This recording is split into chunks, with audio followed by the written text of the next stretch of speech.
Et ensemble, nous sommes le Diamond Painting Squad.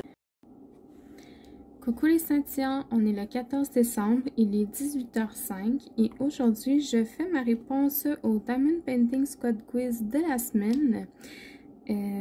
La question cette semaine c'était, c'est en fait, donne-nous 3 conseils pour un débutant. Il y en a vraiment plusieurs auxquels j'ai pensé. Il y en a quelques-uns que Vanessa a déjà recommandé. Puis, c'est ça. J'ai opté pour ces 3-là.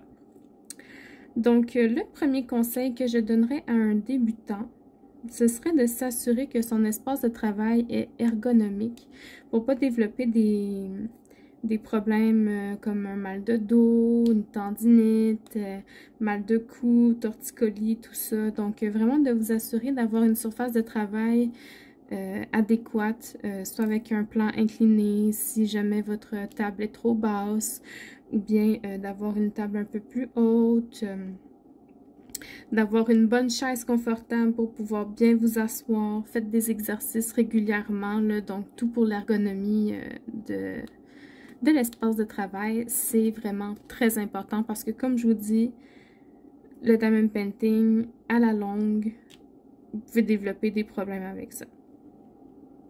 Si vous êtes mal installé, bien sûr. Mon deuxième conseil, ce serait au niveau de l'équipement. Si vous en êtes à votre première toile, ça sert à rien d'acheter toute la patente. Tablette lumineuse, crayon fancy, trop de gommettes, des cover minders à pu finir. Attendez d'être sûr que vous aimez vraiment ça, puis que vous allez continuer longtemps. Faites 2-3 toiles de base avec l'équipement qui vient déjà avec, puis ensuite vous verrez si vraiment vous investissez dedans, parce que je vous le dis, à long terme ça coûte cher. Croyez-moi, ça coûte cher, mais ça vaut la peine, ça vaut vraiment la peine. Mais attendez d'être sûr que ça vous plaise, parce qu'après ça vous allez être pogné avec.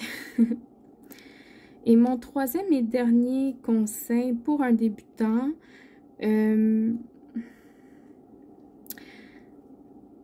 serait de protéger le tour de votre toile. Le contour, là, on voit pas sur mon... Je vais dézoomer un petit peu. Le tour des toiles ici. Moi, je mets du washi tape pour que ce soit plus joli, mais au tout début, quand j'ai commencé, là, moi, je mettais du scotch tape là, transparent, là, très normal. Puis ça, c'est juste pour éviter que quand vous faites du diamond painting, que le poil de vos manches se colle dans le surplus de colle autour, pour que ça reste propre, pour éviter que justement que la poussière vienne se poser sur la colle. C'est vraiment juste pour avoir un fini propre, puis que vous n'aviez pas l'impression d'être sale au fond. C'est juste beaucoup plus agréable de voir une toile qui n'a pas de petite mousse autour plutôt que une toile avec de la poussière sur le contour. Donc voilà, c'était mes 3 conseils pour débutants en diamond painting aujourd'hui. Je vous invite, vous aussi, à votre tour, à répondre à la question de la semaine. Donc, soit dans les commentaires sous ma vidéo, soit sur Facebook, Instagram, Twitter, TikTok, name it. Tant que vous utilisez le hashtag Diamond Painting Squad Quiz avec 2 Z. Merci beaucoup d'avoir participé, d'avoir regardé la vidéo. J'espère que vous allez continuer à nous suivre et de nous encourager dans nos petites folies.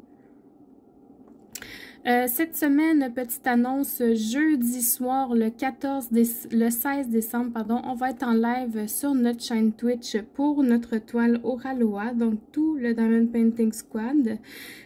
Vanessa, vu qu'elle nous a rejoint par la suite, va être dans le chat, mais elle va quand même être là. Donc, on vous attend très nombreux dès 20h le soir. Et puis, sur ce, je vous souhaite une bonne soirée et puis à la prochaine. Bye bye.